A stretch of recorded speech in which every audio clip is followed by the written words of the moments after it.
ಶ್ರೀ ಧರ್ಮಸ್ಥಳ ಭಕ್ತ ಅಭಿಮಾನಿಗಳ ವೇದಿಕೆ ಬೀದರ್ ಬೃಹತ್ ಪ್ರತಿಭಟನೆ. ಅನಾಮಿಕ ವ್ಯಕ್ತಿಯನ್ನು ಬಳಸಿಕೊಂಡು ಶ್ರೀ ಗಿರೀಶ್ ಮಟ್ಟಣ್ಣನವರ್, ಶ್ರೀ ಮಹೇಶ್ ತಿಮ್ಮಧೋಡಿ ತರುತ್ತಿರುವ ಬಗ್ಗೆ ಇವರ ಒಳಸಂಚಿನ ವಿರುದ್ಧ ಹೀಗಿರುವ ತನಿಖೆ ತಂಡದಿಂದ ಎಸ್ಐಟಿ ಅಥವಾ ಇನ್ನೊಂದು ತನಿಖಾ ತಂಡವನ್ನು ರಚಿಸಿ ತನಿಖೆಯನ್ನು ಕೈಗೊಳ್ಳಬೇಕೆಂದು ಜಿಲ್ಲಾಧಿಕಾರಿ ಅವರಿಗೆ ಮನವಿ ಪತ್ರ ಸಲ್ಲಿಸಲಾಯಿತು. ನಮ್ಮ ನಾಡಿನ ಪ್ರಸಿದ್ಧ ಧಾರ್ಮಿಕ ಕೇಂದ್ರ ಧರ್ಮಸ್ಥಳದ ಶ್ರೀ ಮಂಜುನಾಥ ಸ್ವಾಮಿ ದೇವಾಲಯವು ಸರಿಸುಮಾರು 800 ವರ್ಷಗಳ ಕಾಲ ಇತಿಹಾಸ ಹೊಂದಿದ ಪುಣ್ಯಕ್ಷೇತ್ರವಿದು.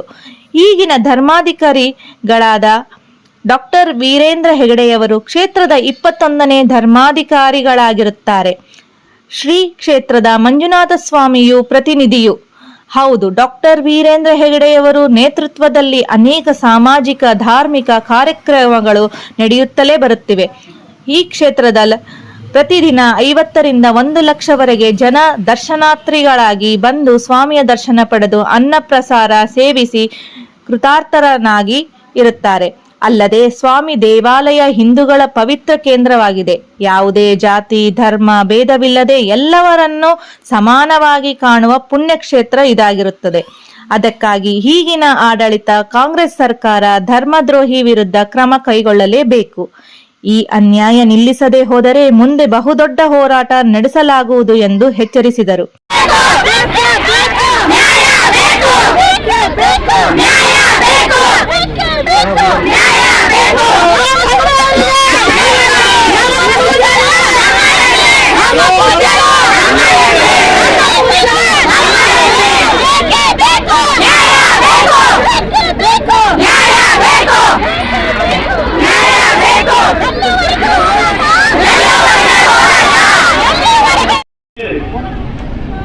ಇವತ್ತು ಯಾವ ರೀತಿ ಈ ದೇಶದಲ್ಲಿ ಧರ್ಮದ ವಿರುದ್ಧ ಷಡ್ಯಂತ್ರ ನಡೆದಿದೆ ಅನ್ನೋದಕ್ಕ ಈ ಧರ್ಮಸ್ಥಳದ ಕ್ಷೇತ್ರ ಕೂಡ ಒಂದು ಉದಾಹರಣೆ. ಇದಕ್ಕಿಂತ ಮುಂಚೆ ಏನಾಯ್ತು, ಅಯ್ಯಪ್ಪ ಸ್ವಾಮಿ ದೇವಸ್ಥಾನ 2 ವರ್ಷ ಇದೇ ರೀತಿ ಮಾಡಿದ್ರು. ಶನಿ ಸಿದ್ದಾಪುರ್ ಅದು ಕೂಡ 2-3 ವರ್ಷ ಇದೇ ರೀತಿ ಮಾಡಿದ್ರು. ಇವತ್ತ ಧರ್ಮಸ್ಥಳ ಕಿಂಬೆ ಎತ್ತರು. ಇವರೆಲ್ಲ ಯಾರು ಅನ್ನುವಂಥದ್ದು ಸರ್ಕಾರಕ್ಕೆ ಏನಾದ್ರೂ ಮಾನ ಮರ್ಯಾದೆ ಇದೆ? ಇವ್ರು SIT ಕೊಡ್ತಾರಲ್ಲ, ಆ 3-4 ಜನ ಕಳ್ಳರ DNA ಚೆಕ್ ಮಾಡ್ಬೇಕು. ಇವ್ರು ಯಾವ್ದು ಅಫ್ಘಾನಿಸ್ತಾನದಾಗ ತಾಲಿಬಾನ್ದಾಗ ಇವ್ರು ತಂದಿರ ಸಿಗ್ತಾರೆ, ಇವ್ರು DNA ಚೆಕ್ ಮಾಡೋದು. ಇವ್ರು ಇಲ್ಲಿ ಹುಟ್ಟಿದಂತವ್ರಲ್ಲ, ಇವ್ರು ಇಲ್ಲಿ ಹುಟ್ಟಿದಂತವ್ರು ಅಲ್ಲ. ಇಲ್ಲಿ ಹುಟ್ಟಿದಂತವ್ರು ಯಾರು? ಈ ಧರ್ಮದಲ್ಲಿ, ನಾಡಿನಲ್ಲಿ, ಮಣ್ಣಿನಲ್ಲಿ. ಈ ಹೋರಾಟಕ್ಕೆ ಬೀದರ್ ಜಿಲ್ಲೆಯ ಬಿಜೆಪಿ ಪಕ್ಷದ ಜಿಲ್ಲಾಧ್ಯಕ್ಷರು, ಪದಾಧಿಕಾರಿಗಳು, ಕಾರ್ಯಕರ್ತರು, ಸದಸ್ಯರು, ಹೆಣ್ಣು ಮಕ್ಕಳು, ಶ್ರೀ ಧರ್ಮಸ್ಥಳ ಭಕ್ತ ಅಭಿಮಾನಿಗಳ ಸಂಘದ ಅಧ್ಯಕ್ಷರು, ಪದಾಧಿಕಾರಿಗಳು, ಸಂಘದ ಸದಸ್ಯರು ಭಾಗವಹಿಸಿದ್ದರು. ವರದಿ ಆನಂದ್, ಕನಕ ಟಿವಿ, ಬೀದರ್.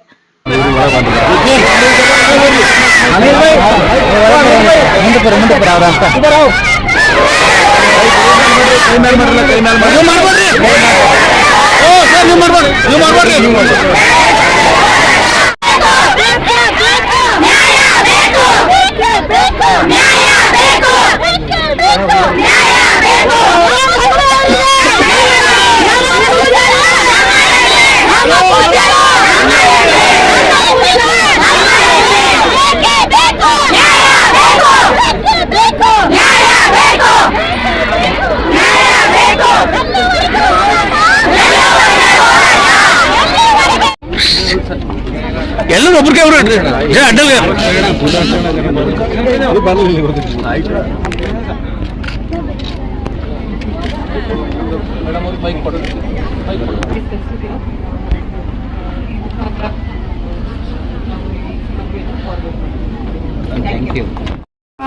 ಏನಂತಾರ ಕಡಿಕಾಲ ಬಂದಾಗ ಅವ್ರು ನಮಗ ಇದು ಮಾಡ್ತಾ ಇದ್ದಾರೆ. ಅವರಿಗೆ ಯಾವಾಗೇ ಆಗ್ಲಿ ಯಾವುದೇ ಆಗ್ಲಿ ದೀಪ ಆರಲಿಂದ ಬೆಳಕು ಜಾಸ್ತಿ ಬರ್ತದಲ್ಲ, ಹಾಗಾದ್ರೆ ದೀಪ ಆರ್ಲಿಕ್ಕೆ ಬಂದಾಗ ನಾವು ಎಲ್ಲರೂ ಸಹಕಾರ ಕೊಡ್ಬೇಕು. ನಮ್ ವೀರೇಂದ್ರ ಹೆಗಡೆ ಅವರು ನೀವೆಲ್ಲರೂ ಕುಟುಂಬಕ್ಕೆ ಇದು ಮಾಡ್ಯಾರ, ಏನಾರ ನಿಮ್ ಆಶ್ರಯ ಮಾಡ್ಯಾರ. ನಿಮಗೆ ಕಾರಣ ನಿಮ್ಮರಿಗೆ ಯಾವ ಗಂಡಸರಿಗೆ ನಾವು ಏನೂ ಹಳೆಯಕ್ಕಿಲ್ಲ. ನಾವು ಎಲ್ಲರೂ ಲೇಡೀಸ್ ಒಂದು ವ್ಯವಹಾರಿಕವಾಗಿ ಅಶುದ್ಧ ಹಸ್ತರು ಯಾರಾದ್ರೂ ವೀರೇಂದ್ರ ಹೆಗಡೆ ಶುದ್ಧ ಹಸ್ತರು. ₹1 ಯಾರು ನೋಡಿದ್ರು ಅದಾಗ ಏನಪ್ಪ ಇರಲ್ಲ. ನಿಮಗೂ ಗೊತ್ತ, ಯಾಕಂದ್ರೆ ಪ್ರತಿಯೊಬ್ಬರು ನೋಡಿ ಒಬ್ಬ ಯಾರೋ ಅನಾಮಿಕ ಬಂದಂತ ಅವ್ರಿಗೆ ಕ್ಯಾಪ್ ಹಾಕ್ತಾರೆ ಮಗುಕ್ ಯಾರೋ ಗೊತ್ತಿಲ್ಲ ಅವ್ರಿಗೆ ಹಾಕಿ 13 ಜಾಗ ಅವರೇ 13 ಜಾಗದಾಗ ನಾವು 1,000 ಹಣಗಳು ಒಂದೊಂದಿನಿ ಹುಡುಗಿಯರು ನಾವು ಹೆಣ್ಣು ಆಗಿವು ಎಲ್ಲ ಯಾವ್ರಿಂದ ಇದ್ದು ಅವು ಇದ್ದು ನಾವು ಹೋಗಿ ಮಣ್ಣು ಮಾಡಿದ್ವಿ ಅಂತ ಹೇಳ್ತಾರೆ. ಆಯ್ತು, ಸರ್ಕಾರಕ್ಕೆ ಒತ್ತಡ ಹಾಕಿರ ಸರ್ಕಾರ ಒಂದು SIT ರಚನೆ ಮಾಡ್ತದ. ನೀವು ಈ ನೆಲದ ಕಾನೂನಿನಾಗ ನಿಮ್ಗೆ ವಿಶ್ವಾಸ ಇತ್ತು ಅಂದ್ರ ಸರ್ಕಾರ ಘಟನೆ ಮಾಡಿದ SIT ವಿಶ್ವಾಸ ಇದ್ರೆ ಬಾಯಿ ಮುಚ್ಕೊಂಡು ಸುಮ್ಮನೆ ಎಲ್ಲ ಕೆಲಸ ನೋಡಿದ್ರಿ. ದಿನ 8 ಲಕ್ಷ ಅನೇಕ ಶಾಲಾ ಕಾಲೇಜುಗಳನ್ನು ಮಾಡಿದ್ದಾರೆ. ಕೇವಲ ವೀರೇಂದ್ರ ಹೆಗಡೆ ಅವರು ಅಷ್ಟೇ ಅಲ್ಲ, ಸನಾತನ ಧರ್ಮದಲ್ಲಿ ಪ್ರತಿಯೊಬ್ಬರು ಇದನ್ನು ಮಾಡ್ಕೊಂಡು ನಿಂತಾರೆ. ನಾವು ತುಮಕೂರಿನ ಸಿದ್ಧಗಂಗಾ ಮಠ ಇರ್ಬೋದು, ಅಲ್ಲಿ ಅನೇಕ ಬಡ ವಿದ್ಯಾರ್ಥಿಗಳಿಗೆ ಉಚಿತ ಶಿಕ್ಷಣ ಕೊಡೋದಿರ್ಬೋದು, ಇವತ್ತು ಸುತ್ತೂರಿನ ಮಠ ಇರ್ಬೋದು. ನಾವು ಬೀದರ್ ಜಿಲ್ಲೆ ಹಿಂದುಳಿದ ಭಾಗ ಅಂತ ಯಾಕೆ ಕರಿತೀವಿ ಅಂದ್ರೆ, ನಮ್ಮ ಭಾಗದಲ್ಲಿ ಅಲ್ಲಿನ ಮಠಗಳು ಯಾವ ರೀತಿ ಕೆಲಸ ಮಾಡಿದ್ವು ಅಂತ ಮಠಗಳು ನಮ್ಮಲ್ಲಿ ಇರಲಿಲ್ಲ. ಯಾವಾಗ ಮೈಸೂರಿನಲ್ಲಿ ಯೂನಿವರ್ಸಿಟಿ ಇತ್ತು, ನಮ್ಮ ಗುಲ್ಬರ್ಗ ವಿಭಾಗದಲ್ಲಿ PUC ಕಾಲೇಜ್ ಇರಲಿಲ್ಲ. ಅದಕ್ಕಾಗಿ ಅಲ್ಲಿ ಮಠಗಳು ಆ ಕೆಲಸ ಮಾಡಿದ್ದಕ್ಕೆ ಆ ಭಾಗ ಬಹಳಷ್ಟು ಅಭಿವೃದ್ಧಿಯಾಗಿದೆ. ಇವತ್ತು ಆ ಅಭಿವೃದ್ಧಿ ಕಾರ್ಯ ಇಡೀ ದೇಶದಲ್ಲಿ ಈ ಒಂದು ಸಂಸ್ಥೆ, ಧರ್ಮಸ್ಥಳದ ಸಂಸ್ಥೆ ಮಾದರಿಯಾಗಿದೆ ಅಂತ ಹೇಳಿ ದೇಶದ ಪ್ರಧಾನಮಂತ್ರಿಗಳು ವೀರೇಂದ್ರ ಹೆಗಡೆ ಅವರನ್ನು ರಾಜ್ಯಸಭೆಯ ಸದಸ್ಯರನ್ನಾಗಿ ಆಯ್ಕೆ ಮಾಡಿ ನಿಮ್ಮ ಮಾರ್ಗದರ್ಶನ ಕೇವಲ ಕರ್ನಾಟಕಕ್ಕೆ ಸೀಮಿತ ಆಗಬಾರ್ದು, ಇಡೀ ದೇಶಕ್ಕೆ ತಮ್ಮ ಮಾರ್ಗದರ್ಶನ ಬೇಕು. ತಮ್ಮ ಮಾದರಿಯಲ್ಲಿ ಸ್ವಸಹಾಯ ಸಂಘಗಳು ಎಲ್ಲ ಕಡೆ ಕೆಲಸ ಮಾಡಬೇಕು ಅಂತ ರಾಜ್ಯಸಭೆ ಮೆಂಬರ್ ಮಾಡಿದ್ದಾರೆ. ಹೆಣ್ಣು ಮಕ್ಕಳ ತಾಯಿಯಾಗಿರುವ ವೀರೇಂದ್ರ ಹೆಗಡೆ ಅವರಿಗೆ, ಹೆಣ್ಣು ಮಕ್ಕಳ ಅನ್ನದಾತರಾಗಿರುವ ವೀರೇಂದ್ರ ಹೆಗಡೆ ಅವರಿಗೆ, ಹೆಣ್ಣು ಮಕ್ಕಳ ಅನ್ನದಾತರಾಗಿರುವ ವೀರೇಂದ್ರ ಹೆಗಡೆ ಅವರಿಗೆ, ವೀರೇಂದ್ರ ಹೆಗಡೆ ಅವರ ಸುಳ್ಳು ಆರೋಪ ಮಾಡುತ್ತಿರುವ ಧರ್ಮದ್ರೋಹಿಗಳಿಗೆ, ಧರ್ಮದ್ರೋಹಿಗಳಿಗೆ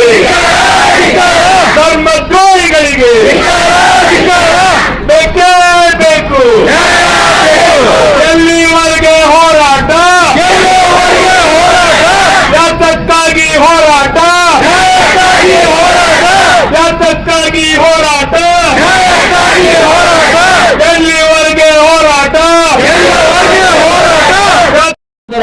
ಆದಷ್ಟು ಬೇಗ ಇದು ಹಾಲಿನ ಹಾಲು ನೀರು ಇರಲಿಲ್ಲ ಅಂದ್ರ ಪ್ರತಿ ಗ್ರಾಮದಲ್ಲಿ ಇಂತಹ ಒಂದು ಹೋರಾಟಗಳನ್ನು ಈ ಧರ್ಮಸ್ಥಳ ಸಂಸ್ಥೆ ಹಮ್ಮಿಕೊಂಡಾಗ ನಾವು ಕೂಡ ಸಂಪೂರ್ಣವಾಗಿ ಬೆಂಬಲ ಕೊಟ್ಟು ಆ ಹೋರಾಟ ಯಶಸ್ವಿ ಮಾಡ್ತೀವಿ ಅನ್ನುವಂತ ಮಾತನ್ನು ಹೇಳ್ತಾ ನನ್ನ ಮಾತಿಗೆ ವಿರಾಮ ಹೇಳ್ತೀನಿ. ಎಲ್ಲರಿಗೂ ನಮಸ್ಕಾರ. ಇವತ್ತು ಯಾವ ರೀತಿ ಈ ದೇಶದಲ್ಲಿ ಧರ್ಮದ ವಿರುದ್ಧ ಷಡ್ಯಂತ್ರ ನಡೆದಿದೆ ಅನ್ನೋದಕ್ಕೆ ಈ ಧರ್ಮಸ್ಥಳದ ಕ್ಷೇತ್ರ ಕೂಡ ಒಂದು ಉದಾಹರಣೆ. ಇದಕ್ಕಿಂತ ಮುಂಚೆ ಏನಾಯ್ತು, ಅಯ್ಯಪ್ಪ ಸ್ವಾಮಿ ದೇವಸ್ಥಾನ 2 ವರ್ಷ ಇದೇ ರೀತಿ ಮಾಡಿದ್ರು. ಶನಿ ಸಿದ್ದಾಪುರ್ ಅದು ಕೂಡ 2-3 ವರ್ಷ ಇದೇ ರೀತಿ ಮಾಡಿದ್ರು. ಇವತ್ತ ಧರ್ಮಸ್ಥಳ ಕಿಂಬೆ ಎತ್ತರು. ಇವರೆಲ್ಲ ಯಾರು ಅನ್ನುವಂಥದ್ದು ಸರ್ಕಾರಕ್ಕೆ ಏನಾದ್ರೂ ಮಾನ ಮರ್ಯಾದೆ ಐತೆ? ಇವ್ರು SIT ಕೊಡ್ತಾರಲ್ಲ, ಆ 3-4 ಜನ ಕಳ್ಳರ DNA ಚೆಕ್ ಮಾಡ್ಬೇಕು. ಇವ್ರು ಯಾವುದೋ ಅಫ್ಘಾನಿಸ್ತಾನದಾಗ ತಾಲಿಬಾನ್ದಾಗ ಇವ್ರು ತಂದಿದೆ ಸಿಗ್ತಾರೆ, ಇವ್ರು DNA ಚೆಕ್ ಮಾಡೋದು. ಇವ್ರು ಇಲ್ಲಿ ಹುಟ್ಟಿದಂತವ್ರಲ್ಲ, ಇಲ್ಲಿ ಹುಟ್ಟಿದಂತವ್ರು ಯಾರು? ಈ ಧರ್ಮದಲ್ಲಿ, ನಾಡಿನಲ್ಲಿ, ಮಣ್ಣಿನಲ್ಲಿ ನೀವು ಧರ್ಮ ಈ ರೀತಿ ಮಾಡ್ತಾ ಇದ್ದೀರಿ. ಎಷ್ಟು ಹಣ ನಿಮಗೆ ಬಂದಿದೆ ಅದು ತನಿಖೆ ಆಗ್ಬೇಕಲ್ಲ? ತನಿಖೆ ಆಗ್ಬೇಕೋ ಇಲ್ಲ?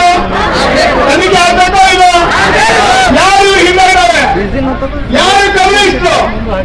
ಯಾರು ಹಿಂದೂ ವಿರೋಧಿಗಳು? ಯಾರು ಆ ಪವಿತ್ರವಾದಂತಹ ಕ್ಷೇತ್ರವನ್ನು ಅಪಮಾನ ಮಾಡಲಿಕ್ಕೆ ಪ್ರಯತ್ನ ಮಾಡ್ತಾ ಇದ್ದಾರೆ? ಅದು ತನಿಖೆ ಆಗ್ಬೇಕೋ ಇಲ್ಲೋ? ಇವತ್ತು ಎಲ್ಲಾ ತಾಯಿಯರ ಸಮ್ಮುಖದಲ್ಲಿ ನಮ್ಮ ಸರ್ಕಾರಕ್ಕೂ ಮನವಿ ಮಾಡ್ತೇವೆ.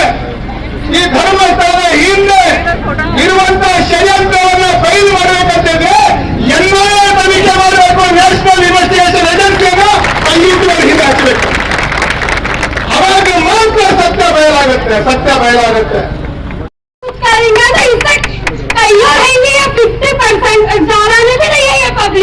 इतने पब्लिक है, कोई धर्मशाला में नहीं है, बिल्कुल नहीं है. हर एक चीज से क्या बोले तुम अच्छा कर रहे ना, इसके बच्चे पढ़ाई पढ़ रही, सब कर रही, तो उनको तकलीफ हो रहा. वो भीख मांगना, बटोरा करना, वो अच्छा